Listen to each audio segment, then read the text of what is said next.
Disfrutamos. Hey, sure, what's he saying? He's going to kick our ass. Ah!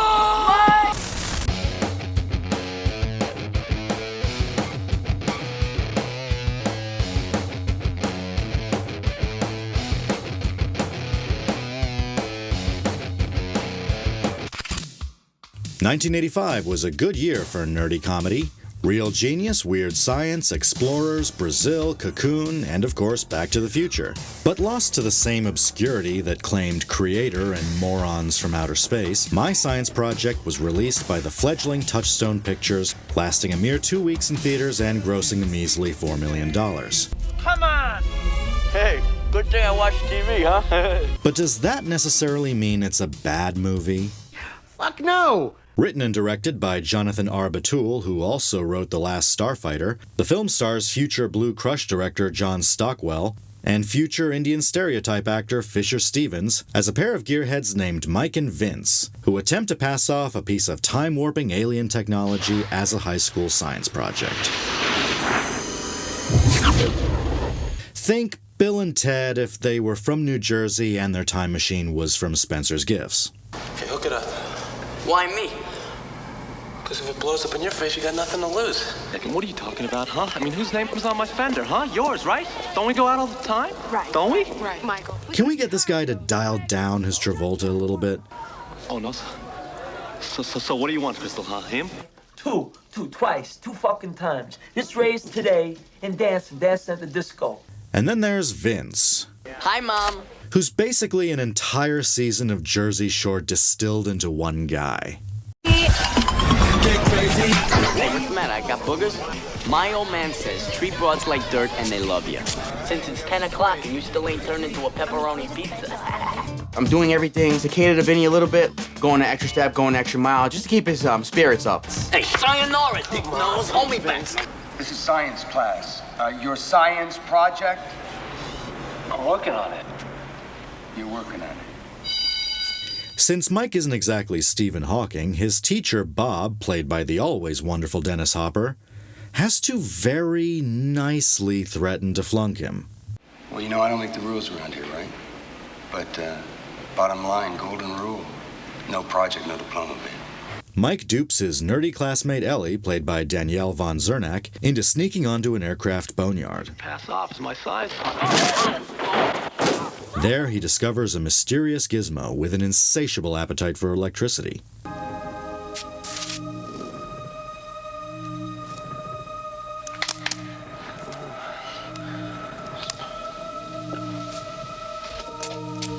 Hey, Ellie, toss me that big light, huh? Okay. Now, Ellie here isn't so much a main character as she is a collection of 80s female cliches. Scared of rats? Overachieving student? Undoing the effects of ultraviolet rays on plant fungus. Always running to the cops for help? Michael, don't you think we should tell the police? I vote we tell the police about this. Police? Damsel in distress? What, are you kidding? Be a Boy Scout and give me a date. She's innocent, naive, and wants a boyfriend. She has a retainer and glasses, but knows that she looks hotter without them.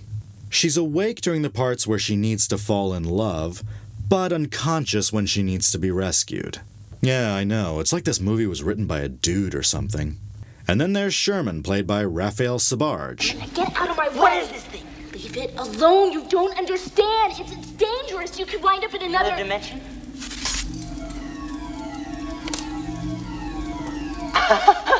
Sherman is basically the high school equivalent of a supervillain. Look, do we have a deal or what? What kind of nerd gets the school bullies to be his minions? I wonder what this thing runs on. Unleaded. While cleaning the gizmo, Mike accidentally turns it on. Holy smoke, my box! Ah, What the hell happened, I huh? don't know. Brand new batteries. Yeah. Oh, that pisses me off. Hey, look, go get that battery. Bring it over here, would you? Yeah, I'm just gonna run more electricity through it and see what happens. Oh, shit! Oh, man! Joe, put that thing... We went 2 hours into the future. What? Things get a little cerebral, so they go to Revenge of the Nerd here for an explanation. Well, now that sounds like we're dealing with a time-space warp. A time-space what? Warp. A time-space warp. Einstein theorized it would take tremendous power to break through a dimension barrier. And the danger is that once you unleash the power, you'd lose control of it. Yeah, and then what? Earth's energy field would go crazy. Chain reaction could start. Weather could change. And boom!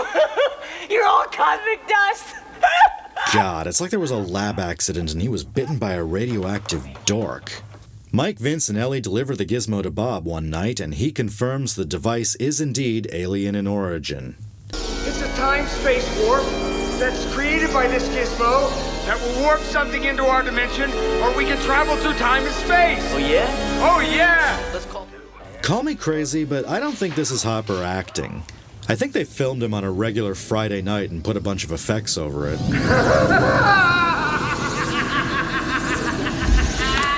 dimension barriers, they're breaking away. Oh, it is a gateway. You don't know what you're looking at. You don't know what you see. I mean, it's pure time, pure space. I feel it. Infinity. What a rush. What a rush.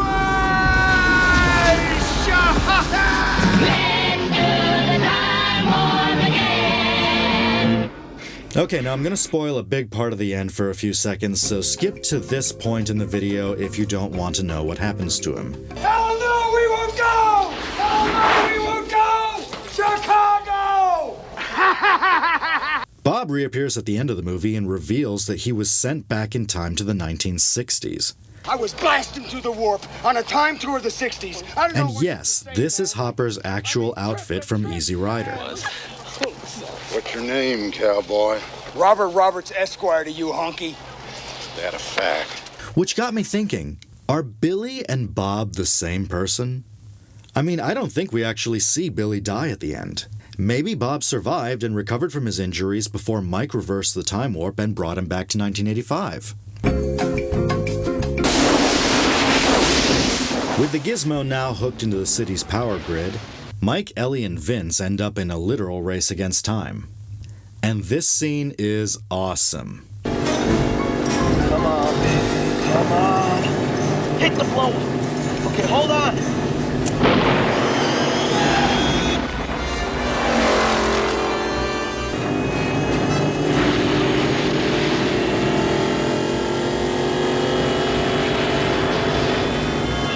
All right, Mikey, we did it. We did it. Once the warp consumes the entire high school, Mike and Vince break out of jail and race there to rescue Ellie, who has been rendered useless because, you know. You see, I told you guys, the warp's expanding. And look, it's people from the past and the future, and we're all here together. This is like a crossroads of time and space. Yeah. Wow. Wow is right, because this rescue sequence involves climbing to the tower with each floor and room transformed into another battle arena. This is like the greatest video game never made. Fight!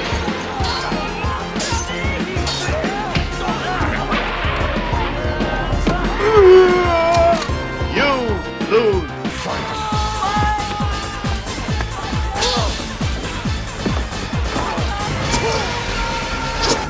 Fatality.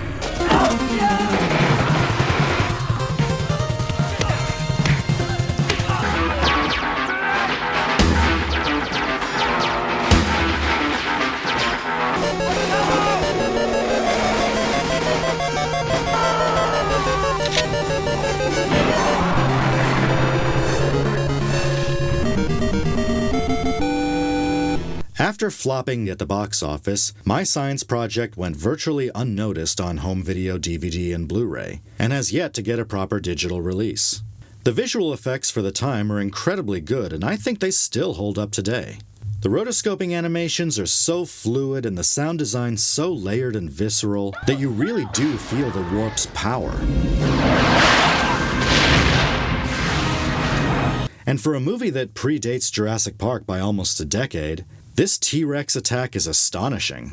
Obviously, I highly recommend this one. In fact, it's one of my favorite movies ever. The story is unique and surprisingly intelligent, and it feels like a slightly edgier, more adult version of something like Weird Science. With all the 80s nostalgia being popularized in media today, it might be a good time to dust off this forgotten classic and finally give it the love it deserves.